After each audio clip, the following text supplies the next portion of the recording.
रामकृष्ण हरी. विठ्ठल केशवा. उन्हाळा असू द्या, हिवाळा असू द्या किंवा पावसाळा असू द्या, तुमच्याकडे जी पिल्लं आहेत, लहान पिल्लं असतील, खाती पिल्लं बरं का, चारा खाती पिल्लं, किंवा बकरी सणासाठी तुम्ही पिल्लं पाळलेली असतील आणि ती तुम्हाला मजबूत व्हावीत असं जर वाटत असेल तर फक्त खुराक घालून चालत नाही. खुराकाबरोबर जो आवश्यक असणारा जो चारा आहे तो चाराही त्यांना त्या पद्धतीनं असणं आवश्यक असतं. आणि हा जो चारा आहे तो चारा त्यांनी भरपूर खाण्यासाठी, आता हिवाळ्यामध्ये चारा भरपूर खातात पण पाणी कमी पितात. आणि तुमच्या माहितीसाठी सांगतो, शेळीचं किंवा मेंढीचं किंवा त्यांच्या पिल्लाचं वजन किंवा आपलं वजन हे शरीरामध्ये लक्षात ठेवा जवळजवळ 60 ते 70% पाणी असल्यामुळं वाढत असतं. आणि हे 60 ते 70% पाणी जर नाही मिळालं शरीराला दिवसातून तर या कालावधीमध्ये पिल्लं निश्चित खराब होतात. मग पिल्लांनी किंवा शेळ्यांनी किंवा मेंढ्यांनी पाणी पिणं फार आवश्यक आहे.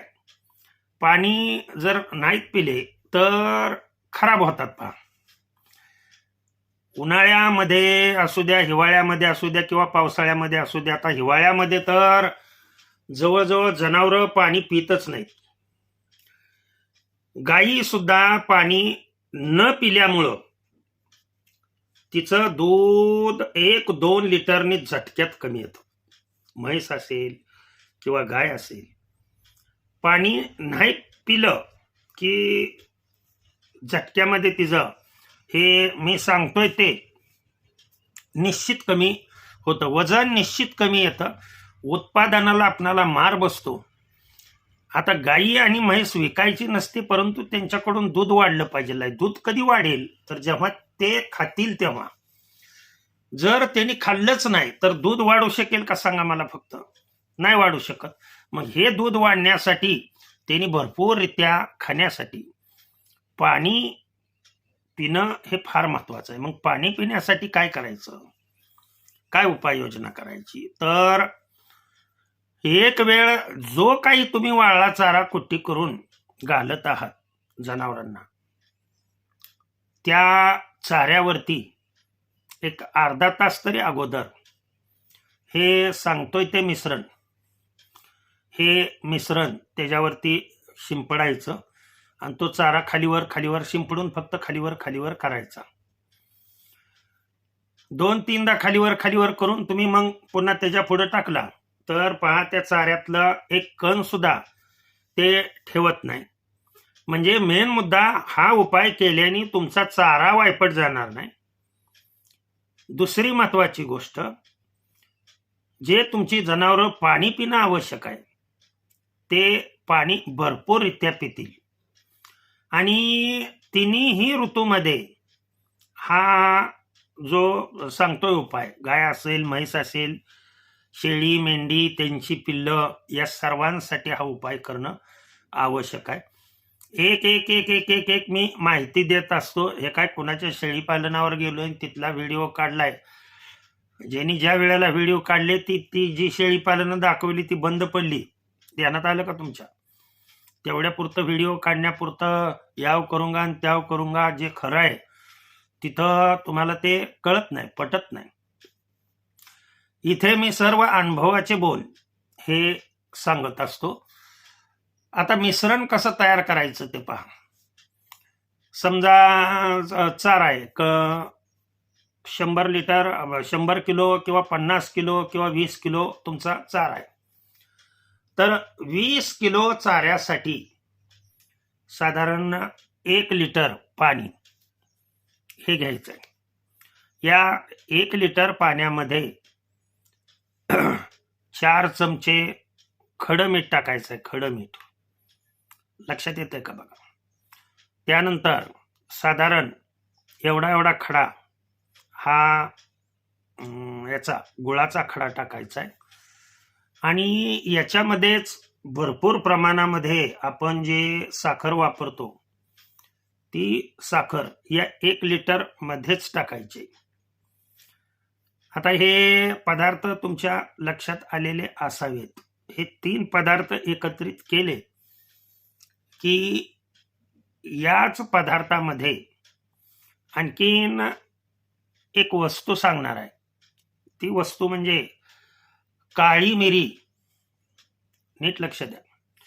काळी मिरी, अद्रक म्हणजे आलं, याचं एक साधारण ग्लासभर पाणी उकळायला ठेवायचं. एक 10-12 काळी मिरी बारीक चेचून आणि आल्याचा एवढा एवढा तुकडा तो त्याच्यामध्ये किसून टाकायचा. ते पाणी चांगलं उकळू द्यायचं आणि ते पाणी उकळल्यानंतर गाळून घ्यायचं आणि या 1 लिटर पाण्यामध्ये ते पाणी टाकायचं. म्हणजे आता पदार्थ एकूण किती झाले ते पहा. हे आपण 2 पदार्थापासून बनवलेलं पाणी त्याच्यामध्ये टाकलं, परंतु अगोदरच्या पाण्यामध्ये मी सांगितलं होतं की साधारण 4 चमचे मीठ, एवढा एवढा गुळाचा खडा, लक्षात ठेवा. त्यानंतर याच्यामध्येच 1 चमचा हळद टाकायची. हळद हे सर्व जनावरांसाठी सांगायला लागलोय बरं का, लक्षात ठेवा. मग ते गाभण असू द्या किंवा वेलेलं जनावर असू द्या, कसलंही जनावर असू द्या, गाभण जनावराला फक्त आलं आणि काळी मिरी न वापरता हे सगळं मिश्रण तयार केलेलं हे मिश्रण आणि याच्यामध्ये थोडंसं एक 3-4 चमचे मोहरीचं तेल मिक्सअप करायचं आणि त्या पाण्यामध्ये हे पाणी त्या चाऱ्यावरती शिंपडायचं. जो वाळा चारा तुम्ही वापरताय ते, मग कुट्टीवर नाही वापरायचं बरं का, लक्षात ठेवा. हे महत्वाची गोष्ट अगोदर सांगू इच्छितो. कुठली मुरघास ज्याला म्हणतो त्या मुरघासावरती हे वापरायचं नाहीये. तुमची ज्वारीची कुट्टी असू द्या, मक्याची कुट्टी असू द्या किंवा तुमच्याकडं सोयाबीनचा भुस्सा असू द्या किंवा तुरीचा भुस्सा असू द्या, हरभरा भुस्सा असू द्या, कुठलाही भुस्सा असेल, वाळल्या स्वरूपात काही जरी तुमच्याकडे असलं तर त्याच्यावरती हे शिंपडायचं. खालीवर 1-2-3दा चांगलं करायचं आणि मग हे तयार केलेलं फूड मटेरियल जे फोडर आहे ते दुपारी 12 वाजता त्यांना हे खायला द्यायचं. हे खाल्ल्यानंतर पाणी थंडीमध्ये थोडंसं कोमट पाणी असावं, थंड पाणी नसावं. थंड पाणी पिल्यामुळं त्याचा परिणाम काय होतो आणि शेळ्या कशा मरल्या जातात हे पुढच्या व्हिडिओमध्ये मी सांगणार आहे. हिवाळ्यामध्ये काय होतं, अचानक शेळी 2-3दा ओरडते आणि प्राण सोडून देते, त्याच्यावरती व्हिडिओ मी पुढचा करणार आहे. तर हे दुपारी टाकायचं आणि पुन्हा मग पाणी पिण्यासाठी त्यांना पाणी पी म्हणावं लागत नाही. ते इथून पुढे ते दुसऱ्या दिवशी 12 वाजेपर्यंत कच्चून पाणी पितात, कारण शरीरामध्ये त्यांच्या गोड पदार्थ, खारट पदार्थ, तिखट पदार्थ हा पदार्थ त्यांच्या शरीरामध्ये त्या फूड मटेरियलमधून जे आपण चारा टाकलेला आहे त्याच्यातून गेलेला असतो. हा प्रयोग ज्यांचं बोकड पालन वगैरे जे आहेत, पिल्लांची वाढ ज्यांची होत नाही त्यांच्यासाठी अतिशय महत्वाचा आहे. आणि कडुलिंबाचा पाला आठवड्यातून एकदा तरी त्यांना देणं हे आवश्यक आहे. ओके, भगवंतानी दिलेलं ज्ञान त्यांच्या चरणी अर्पण करतो आणि सेवेला पूर्ण विराम देतो. पुंडलिक वरदार विठ्ठल, श्री ज्ञानदेव तुकाराम, विठ्ठल विठ्ठल विठ्ठल विठ्ठल.